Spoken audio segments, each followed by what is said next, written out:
Good afternoon, everybody. Good to see you all. President Trump is in charge, and America is back. This week further demonstrated that the Trump effect is real. Over the weekend, Americans celebrated the return of American-Israeli citizen Keith Siegel and two Israelis who were held captive by Hamas terrorists since October 7th, 2023. President Trump and his administration worked diligently to secure their release and are committed to freeing all remaining hostages. Yesterday, as you all know, President Trump held his first foreign meeting at the White House with Israeli Prime Minister Benjamin Netanyahu. And as the president said, the bonds of friendship and affection between the American and Israeli people have endured for generations and are absolutely unbreakable. The president is committed to eliminating Hamas and securing a lasting peace for the entire region. The historic proposal for the United States to take over Gaza, announced by President Trump last night, underscores this commitment. Insanity is doing the same thing over and over again and expecting different results. President Trump is an outside-of-the-box thinker and a visionary leader who solves problems that many others, especially in this city, claim are unsolvable. We've already seen the results from President Trump's bold peace-through-strength diplomacy on the world stage. In response to President Trump's tariffs this week, both Mexico and Canada took immediate steps to alleviate the illegal alien migration and flow of deadly drugs, particularly fentanyl, into our country. Mexico's President Claudia Sheinbaum agreed to permanently supply 10,000 Mexican soldiers on the U.S. border who will be specifically designated to stopping fentanyl and criminal aliens from pouring into our country. And Canada's Prime Minister Justin Trudeau agreed to appoint a fentanyl czar, list cartels as terrorists, and increase resources to assist the 10,000 frontline personnel at our northern border with Canada. In recognition of these steps, President Trump paused the implementation of tariffs for 1 month while negotiations continue and final deals can be structured. Throughout the transition and during his inaugural address, President Trump made it known that the United States cannot and will not allow the Chinese Communist Party to continue with its effective and growing control over the Panama Canal. Following Secretary Rubio's successful first trip and visit there over the weekend, Panama's president said he will allow its participation in the Chinese Communist Party's, it will no longer allow the participation in the Belt and Road Initiative. That participation will expire. This is significant because Panama was the first Latin American nation to join Belt and Road and now becomes the first to back away from it because of President Trump. And to assist with the ongoing mass deportation effort, El Salvador's president has agreed to the most unprecedented migratory agreement anywhere in the world. Because President Trump is back in charge, El Salvador has offered for illegal aliens of any nationality facing deportation in the U.S. to be booked in his country's prison system.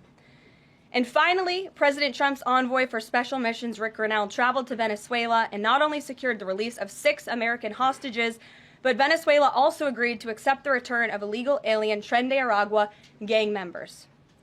All of these incredible victories prove how well President Trump's peace-through-strength approach is working. And the days of weak American leadership are over. In another success story this week, efforts to seal the border, halt the invasion, and carry out the largest mass deportation campaign continue at lightning speed. Customs and Border Protection has approximately 79 miles of new border wall projects already underway in various stages of construction and planning. The first flights arrived to Guantanamo Bay yesterday afternoon out of El Paso. And who were some of the passengers aboard, you may ask? There were 10 members of the transnational gang Tren de Aragua on this flight. And overall, our heroic ICE agents continue to prioritize the removal of violent criminal illegal aliens in communities across the country. On February 3rd, ICE Dallas arrested a citizen of Nicaragua who has been convicted of sexual assault, strong arm, and lewd acts with a minor and sentenced to 15 years in prison. ICE Los Angeles arrested a Mexican citizen who has been convicted of lewd acts with a minor and sentenced to 364 days. And ICE Atlanta arrested a citizen of Mexico who has been convicted of homicide by vehicle and hit and run and sentenced to 6 months confinement. And ICE New York arrested a Venezuelan national and known TDA gang member who has a prior criminal conviction for assault in the 3rd degree causing physical injury. Americans are safer every single time one of these criminals is arrested and deported from our country. On another important and ongoing topic, the Senate is working fast to confirm President Trump's exceptional cabinet nominees in the face of relentless media smear campaigns. As of right now, 12 members of the president's cabinet have been confirmed, most recently Pam Bondi, who, as you all know, I was just in the Oval Office for that swearing-in ceremony surrounded by Pam's lovely family, and we look forward to watching her serve as the Attorney General of the United States. According to CNN, President Trump is getting more cabinet picks confirmed so far than the average president in the modern era. Another success story. And we believe it's critical that Republicans in the Senate majority stay tough and keep their foot on the gas to confirm all of the remaining nominees as quickly as possible so we can continue President Trump's important work here at the White House and across our entire federal government. And lastly, throughout his historic campaign, President Trump pledged to restore common sense to our country. And he is continuing to deliver on that with an executive order that he will sign later today. The president will be signing an executive order keeping men out of women's sports to defend the safety of athletes, protect competitive integrity, and uphold the promise of Title IX. This common sense action from President Trump ends the disgusting betrayal of women and girls by the previous administration, who for years catered to radical activists who wanted biological males to be treated as women in workplace showers, competitive sports, prisons, and even rape shelters. Gender ideology insanity is over. Submissions from individuals across the country interested in participating in our new media seat at a future briefing continue to flood in. We are at more than 12,000 and counting. If you're watching right now and are interested, you can continue to apply on our new media website, whitehouse.gov/newmedia. And in the seat today, we have a longtime national television broadcaster. I'm sure many of you recognized her when she came in, Sage Steele, who is now the host of an incredibly successful podcast, The Sage Steele Show, on YouTube and all podcast platforms. And previously, Sage was a fixture at ESPN from 2007 to 2023, primarily hosting SportsCenter, which we all know well, before leaving the company to exercise her First Amendment rights more freely. We are honored to welcome her to the briefing room today. She will be joining the president at the big EO signing later this afternoon. I know many of you will be there as well. So Sage, why don't you kick us off on this very exciting day for women and girls across the country. Thank you for joining us. It is exciting, and Karoline, thank you for welcoming people like me with a little bit of a different perspective, different background in this seat. It really does mean a lot. Thank you. Obviously, the House already passed the Protection of Women and Girls in Sports Act, which was a really big step for women and girls. So far, the Senate, as we know, has not brought it up to vote. We all know executive orders can be overturned, so I'm wondering how important it is to the president to get Congress to bring this, to pass legislation. So there are no instances like the past administration that really tried to destroy Title IX. It's incredibly important that Congress immediately acts on this priority. I think the president is really setting the tone, making this a very immediate priority for this administration, just as he promised to do on the campaign trail. And I'd like to get into the executive order a little bit, because it is the news of the day here at the White House, and talk about what this executive action will actually do. So the executive order that the president will be signing later this afternoon, as I said, upholds the promise of Title IX. It also will require the DOJ to abide by the nationwide previous administration's illegal Title IX rewrite that would have dissolved single-sex spaces and opportunities. It also requires immediate action, including enforcement actions against schools and athletic associations comprised of schools that deny women single-sex sports in single-sex locker rooms. The executive order also calls for the convening of private sporting bodies in the White House. We want them to come to this campus so the president can hear in person the stories of female athletes who have suffered lifelong injuries, who have been silenced and forced to shower with men and compete with men on athletic fields across the country. Many of those women will be at the White House today. I encourage all of you in the media to actually talk to them, to hear their stories. And I would also just add one more thing.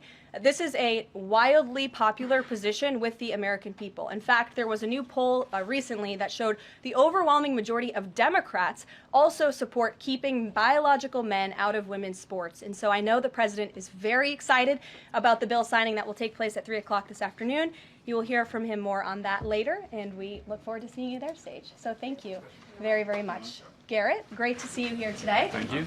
On Gaza, the president has spent basically his entire public career criticizing foreign entanglements, nation building, sending American troops to fight abroad, particularly in the Middle East. This plan seems like it could ultimately involve all of those things. Can you explain this reversal and how building and owning Gaza squares with America First foreign policy? I would reject the premise of your question that this forces the United States to be entangled in conflicts abroad. The president has not committed to putting boots on the ground in Gaza. He has also said that the United States is not going to pay for the rebuilding of Gaza. His administration is going to work with our partners in the region to reconstruct this region. And let me just take a step back here, because this is an out-of-the-box idea. That's who President Trump is. That's why the American people elected him. And his goal is lasting peace in the Middle East for all people in the region. And as I said in my opening remarks, we've had the same people pushing the same solutions to this problem for decades. And it's been made very clear to the president that the United States needs to be involved in this rebuilding effort to ensure stability in the region for all people. But that does not mean boots on the ground in Gaza. It does not mean American taxpayers will be funding this effort. It means Donald Trump, who is the best deal maker on the planet, is going to strike a deal with our partners in the region. He did not rule out American troops in Gaza last night. Are you doing that now? I am saying that the president has not committed to that just yet. He has not made that commitment, and you know that. And on the foreign partners, the Jordanians, the Egyptians, the Saudis have already panned this plan. What foreign partners, if any, have expressed any interest in being part of it? Well, the president has said he's been socialing this idea for quite some time. He's been thinking about this. He said in his remarks last night, this was not a decision or an announcement that he takes lightly. And the president has already spoken to the President al-Sisi. In fact, that was his first foreign leader call. He's meeting with the King of Jordan, King Abdullah, next week. He spoke with the King of Bahrain. He spoke with the Crown Prince of Saudi Arabia. And he has made it very clear, he's been very vocal, that he expects our partners in the region, particularly Egypt and Jordan, to accept Palestinian refugees temporarily so that we can rebuild their home. I'd like to show you some images of Gaza that were taken. Fox News aired this. I mean, that is, as they put it, in an apocalyptic scene in Gaza. This is an uninhabitable place for human beings. Do you really think that families can live their dream in a region that looks like this, with no running water, no electricity? And the special envoy to the president, Steve Witkoff, recently traveled to Gaza, as you all know. And he came back with images that he showed the president of the dire situation here. And the president made this decision with a humanitarian heart for all people in the region. Peter. Thank you, Caroline. Are any officials here preparing to fight Democratic lawmakers in the streets? Absolutely not. So Thanks for the question. Some elected Democrats are so steamed about Doge. Congresswoman LaMonica McIver says we are at war. Ilhan Omar says we might actually see somebody get killed. And Chris Van Hollen says we have to fight this in the Congress. We have to fight this in the streets. So what now? And may I just point out, if you heard that type of violent, enticing rhetoric from our side of the aisle, from Republican leaders on Capitol Hill, I think there would be a lot more outrage in this room today. It's unacceptable, the comments that have been made by these Democrat leaders, and frankly, they don't even know what they're talking about. Because President Trump was elected with a mandate from the American people to make this government more efficient. He campaigned across this country with Elon Musk, vowing that Elon was going to head up the Department of Government Efficiency, and the two of them, with a great team around them, were going to look at the receipts of this federal government and ensure it's accountable to American taxpayers. That's all that is happening here, and for Democrat officials to incite violence and encourage Americans to take to the streets is incredibly alarming, and they should be held accountable for that rhetoric. It sounds like something that they're most concerned about is Doge engineers with access to Treasury systems. Can you clarify, do the Doge engineers have read-only access Yes. in these systems? So they are not allowed to write new code? No. They are not, okay. No. And then one more thing. NBC is reporting that some of the illegal immigrants that we've seen rounded up and arrested are not being deported. They're being released with ankle or wrist monitoring devices, or they have to check in on the phone. So is the administration arresting more people than you have room for? I have seen the reports, and I'm glad you brought it up because we want to address it. There have been a total of 461 illegal aliens. This is of this morning when I got this information from DHS that have been released from custody. Of the more than 8,000 that have been arrested since President Trump was inaugurated, it's less than 6%. And there are reasons for their release. Some of the factors include a lack of significant likelihood of removal in the foreseeable future, lack of detention availability, which is something this president and this administration has been incredibly vocal about. We are doing everything we can to deport and detain illegal immigrants, but we need Congress's help to increase funding for Border Patrol and for ICE to increase detention capability in our facilities. And then other serious medical conditions have also been the reasons for some of the release of these individuals. But none of them have final deportation orders. Many of them are probably contesting their immigration status. I'd refer you to DHS for more details, but I did get that information because I knew it would be a question, so thank you. Sure. Yes. The president and you here again today have made clear, given the devastation, you think Palestinians have no choice but to leave Gaza and go elsewhere. But Palestinians say this is their home. They don't want to go. The president last night said he's willing to use the military if necessary. Is the U.S. prepared to remove Palestinians from Gaza by force? The president is prepared to rebuild Gaza for Palestinians and all people in the region, peace-loving people who want real economic development and opportunity in the region. This is a region that has been controlled by Iranian-backed terrorists, Hamas, who have brutalized not just Israelis but Palestinians too. It is because of Hamas that you see those images on that screen, that Gaza has become a demolition site because Hamas launched that brutal attack on Israel on October the 7th. And so again, I would stress, President Trump wants to ensure that this can be a place where all people can live in peace. He is a peacemaker in chief. He made that very clear in his first term. And as for how that will be accomplished, the president and his team are talking with our allies in the region to consider next steps. But should the American people be prepared to see U.S. military on the ground fighting a ground war against Hamas? Again, the president has not committed to U.S. troops in the region. But it is an option. I have said that the president has not committed to that yet. Sure. If I could just follow up on that, though, why not rule out the idea of committing U.S. troops? This has been a long-standing argument that the president has made really over the last decade or so, talking about endless wars and not something the U.S. wants. Why not rule out troops? Because I think the president is very good when he's making deals and negotiating not to rule out anything because he wants to preserve that leverage in negotiations. And so I think that's what he's doing here. Mary. Follow up on that, though. He also said that everyone loves this plan. He said that in the Oval Office this morning. Sure. In fact, the Deputy Prime Minister of Jordan called it a declaration of war on the Arab people. So how does he square the fact that even some Republicans on the Hill are objecting to this or questioning this? How does he square the fact saying everyone loves this plan? Well, King Abdullah of Jordan will be here next week, so I can provide you more context on the conversations he will have directly with the President of the United States after that meeting. And I would just point out that there's been a lot of leaders and officials all around the world who have doubted, I suppose, the deal-making ability of President Trump.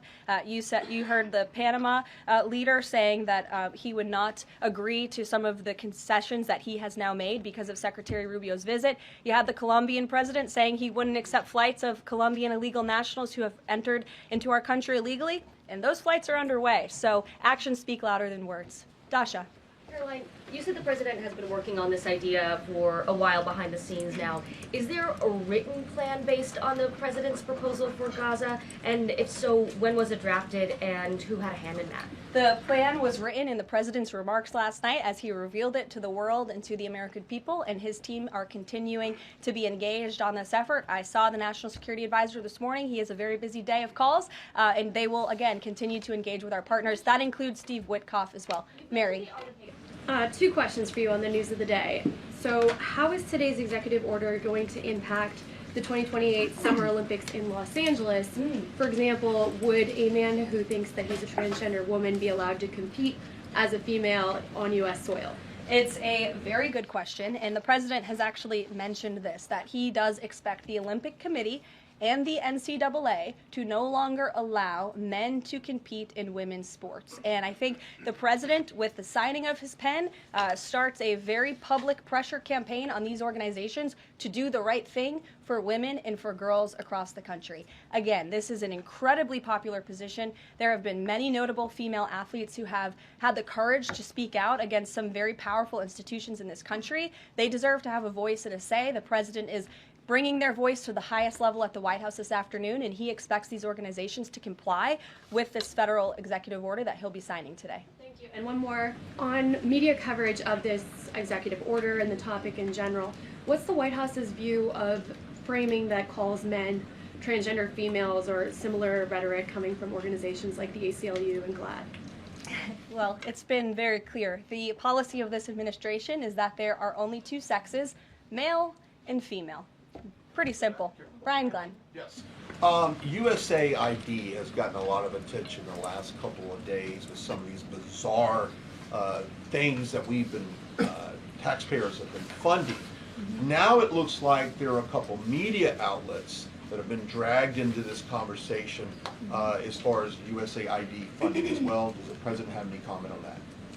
So upon coming out here to the briefing room, I was made aware of the funding from USAID to media outlets, including Politico, who I know has a seat in this room. And I can confirm that the more than $8 million taxpayer dollars that have gone to essentially subsidizing subscriptions to Politico on the American taxpayers' dime will no longer be happening. The DOJ team is working on canceling those payments now. Again, this is a whole of government effort to ensure that we are going line by line when it comes to the federal government's books. And this president and his team are making decisions across the board on, do these receipts serve the interests of the American people? Is this a good use of the American taxpayers' money? If it is not, that funding will no longer be sent abroad, and American taxpayers will see significant savings because of that effort. Thank you. I'd like to give some love to the back row. I've heard that unfortunately they haven't been called on in years past. So Reagan, why don't you go ahead? Thanks, Caroline. The WHC announced that comedian Amber Ruffin, who has called the president a toddler with his pants pulled down, will be the entertainment for this year's Correspondents' Dinner. Does the White House have a reaction to this choice, and will the president be attending the dinner this year? Certainly an interesting choice. I have the president's invitation on my desk. I have the invitation for myself on my desk as well. Haven't talked to the president about it. When he makes his decision, I will let you all know. But definitely an interesting choice of the comedian. I'll talk to the boss about it and see what we decide. Sure, go ahead. Caroline, in the back, Yes, thank you, yes. appreciate it. On the executive order set to be signed today, you said that this will be enforced. Can you spell out for schools and the public how exactly the administration plans to enforce this, even at the local level?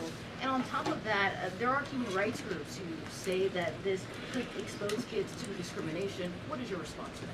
I think kids have already been exposed to discrimination, especially young women and girls who have been forced to shower in locker rooms with biological men, who have been forced to compete on playing fields with biological men, which is incredibly unfair and unsafe, and again, an incredibly unpopular policy with the American people. As for the actions that this executive order takes, I already laid those out at the beginning of the briefing. I'm happy to give you a copy of this fact sheet so you can let your audiences across the country know. What's your message to schools who don't comply with this? They should, because it's going to be federal law in about an hour and a half. So your colleague to your right, to my left. Thanks, Caroline. Yes. Taylor with Spectrum News. You talked a bit about DOJ. Elon Musk is currently a, quote, special government employee who also owns companies that have billions of dollars in federal contracts. You said earlier this week that he has abided by all applicable federal laws, but what steps is the Trump administration taking to address that conflict of interest? The president was already asked and answered this question this week, and he said if Elon Musk comes across a conflict of interest with the contracts and the funding that DOJ is overseeing, then Elon will excuse himself from those contracts. And he has, again, abided by all applicable laws. In the back left, go ahead. Trade advisor Peter Navarro, when asked about the External Revenue Service today, said, quote, we're going to collect a lot of tariff revenues and we're going to get tax cuts out of it. Is it the official position of the White House that tariffs will lower taxes for Americans? The president has always been clear that he believes tariffs are a tax on foreign nations, and he's committed to cutting taxes for the American people here at home. He also believes tariffs are a great revenue raiser for this country, and that's exactly why he has committed to the creation of the External Revenue Service, which I think is a phenomenal idea. Or just go down the whole row. Go ahead. Tom Bateman with the BBC. Can you confirm that under the President's plans for Gaza, any and all Palestinians who want to stay in Gaza on their land will be allowed to do so?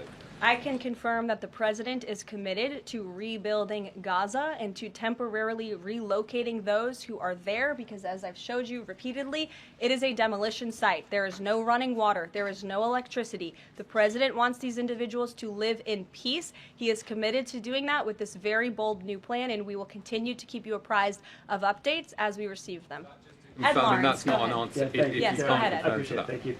So now that the President Trump's policies are starting to take shape, how long will it take to cycle through and get some of the actual prices that Americans are paying to come down? Prices at the store and at the grocery pump, across the board, sure.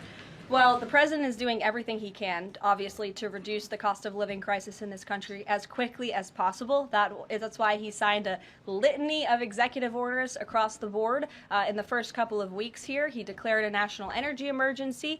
He committed to cutting 10 regulations for every new one on the book. As you know, working for a Fox Business-related outlet, deregulation and energy independence are huge drivers of reducing inflation in this country. And I think Americans can be assured by the results President Trump had in his first term, when again inflation was 1.4% when he left office. Is it months or is it a year? And will Americans have the patience to wait for it? I don't have a timeline, but the president is doing everything that he possibly can to reduce cost of living for Americans at home. Phil Wegman. Thank you. Is it worth risking the life of a single U.S. Marine to turn the Gaza Strip into the Riviera of the Middle East? Phil, I'm not sure why you're asking me that question because I've already said the president has not committed to sending Marines or any boots on the ground in Gaza. We'll bring it to the front row. You're holding out the possibility? Good to see you again here in the front row, Caroline. Two things. On today's announcement, Title IX, if he scales back the education department or moves to shut it down entirely, what entity will enforce Title IX? As of now, this will be enforced through education, through Title IX. If the abolishment of the Department of Education continues, which, as the president said yesterday, it's something his team is looking at and considering. It's something he talked a lot about on the campaign trail. Then, of course, we will look at additional maneuvers to ensure that these very important policies can be implemented. Okay, so the education abolishment thing's still on the table.